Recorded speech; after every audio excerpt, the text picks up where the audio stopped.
नमस्कार, आपका बहुत बहुत स्वागत है खास मुलाकात में। Dancing is like dreaming with your feet. और अगर ये फीट उठें नृत्य के बोल पर, लयकारी के लिए, तत्कार के लिए, पैरों में घुंघरू बंधे हों, तीव्र चक्कर हों, तो बात ही क्या है। जी हाँ, हम बात कर रहे हैं कथक नृत्य की, जो नॉर्थ इंडिया का एक बहुत ही प्रोमिनेंट क्लासिकल डांस फॉर्म है। और आज इसी पर चर्चा करने के लिए हम आए हैं जयपुर कथक केंद्र। आइए मुलाकात करते हैं हमारी आज की मेहमान श्रीमती रेखा ठक्कर जी से, जो कि सेक्रेटरी हैं जयपुर कथक केंद्र की।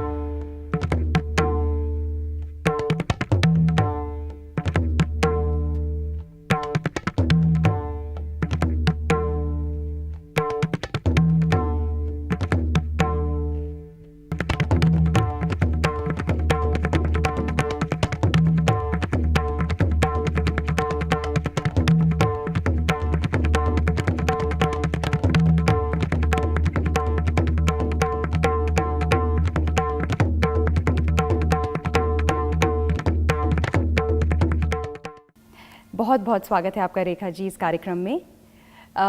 रेखा जी, कथक के बारे में मैं जानना चाहूँगी कि कथा जो वर्ड है उससे कथक का जन्म हुआ, जिसका अर्थ है स्टोरी।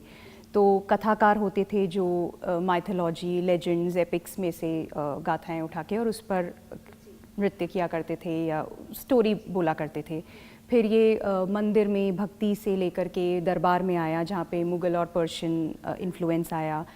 एंटरटेनमेंट से क्लासिकल डांस फॉर्म के तरफ ये गया। तो इवॉल्व होते होते आज जो हम देख रहे हैं एक बहुत ही डिस्टिंक्ट फॉर्म है कथक का। तो क्या स्टेटस है कथक का? अगर मैं बोलूँ, जो कथक है हमें पता है, लेकिन राजस्थान में अगर मैं बोलूँ किस स्टेज पे है, और मे बी अदरवाइज इंडिया में क्या? जहाँ तक राजस्थान की बात है, वही है कि घर की चीज़ है, इसलिए सब अपना समझते हैं, इसलिए इसको इतना आगे बढ़ाने की ज़रूरत महसूस नहीं हुई, क्योंकि वो राजस्थान का नाम इससे जुड़ा हुआ है।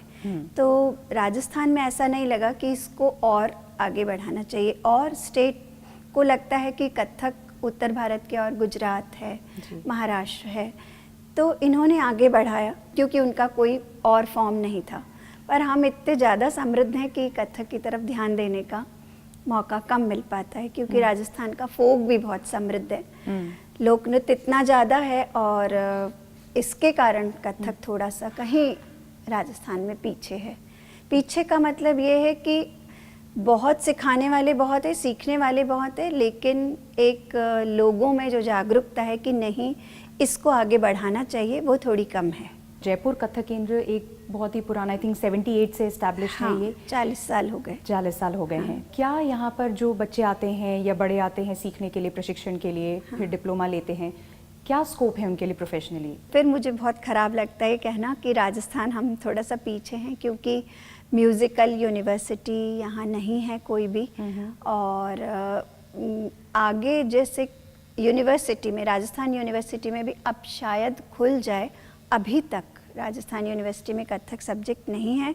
अच्छा। और इवन राजस्थान बोर्ड में भी नहीं है। कोशिश है कथक केंद्र की कि शायद ऐसा हो और ये खुल जाए, तो आगे जाके बच्चों को आगे बढ़ने का मौका इस कारण नहीं मिल पाता, क्योंकि कोई एज अ सब्जेक्ट इसको राजस्थान में रिकॉग्निशन अभी तक नहीं मिल पाई है। आपका कहने का अर्थ ये है कि जो डिप्लोमा यहाँ से लेते हैं उसकी एज सच कोई मान्यता नहीं है? हाँ, जयपुर कथक केंद्र के डिप्लोमा की कोई मान्यता नहीं है। तो क्या मतलब एक बच्चा जब 12th पास करता है, तो उसके बाद अगर वो सोचता है कथक में मुझे करियर बनाना है या कुछ करना है, तो क्या क्वालिफिकेशन लेनी चाहिए, किस इंस्टीट्यूट से? अगर यहाँ नहीं, अगर कथक इतने साल हो गए कथक केंद्र को खुला, तब से मैं यहाँ हूँ। मैं स्टूडेंट भी रही और फिर मैं गुरु रही, और आज मैं आचार्य होके और अगर सचिव हूँ, तो इसकी जड़ों में से जो शुरुआत इसकी हुई थी, जो सोच के कथक केंद्र बनाया था, वो उस हिसाब से इसने शुरू में काम किया। लेकिन जब समय बदलता है, उस बदलते समय के साथ साथ सब कुछ बदलना पड़ता है, ज़रूरतें जिस तरह बदलती हैं, तो वहाँ हम थोड़े से पीछे रह गए हैं।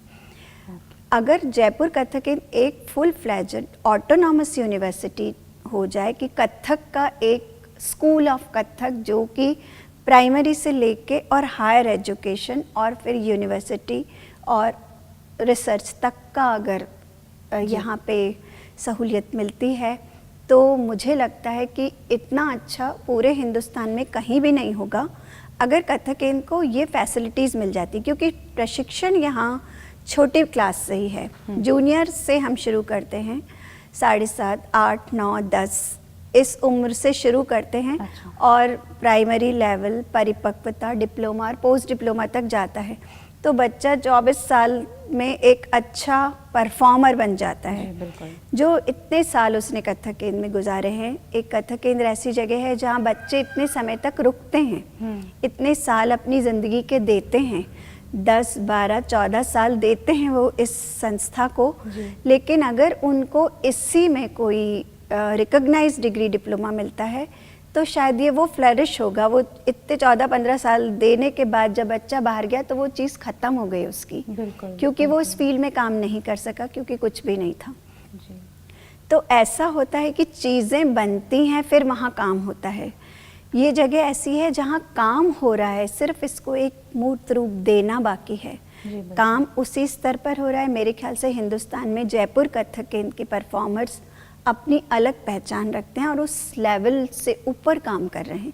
तो बच्चे आपने जब बताया काफ़ी संख्या में आते हैं, उत्सुक हैं, रुचि है, सीखना चाहते हैं। बिल्कुल।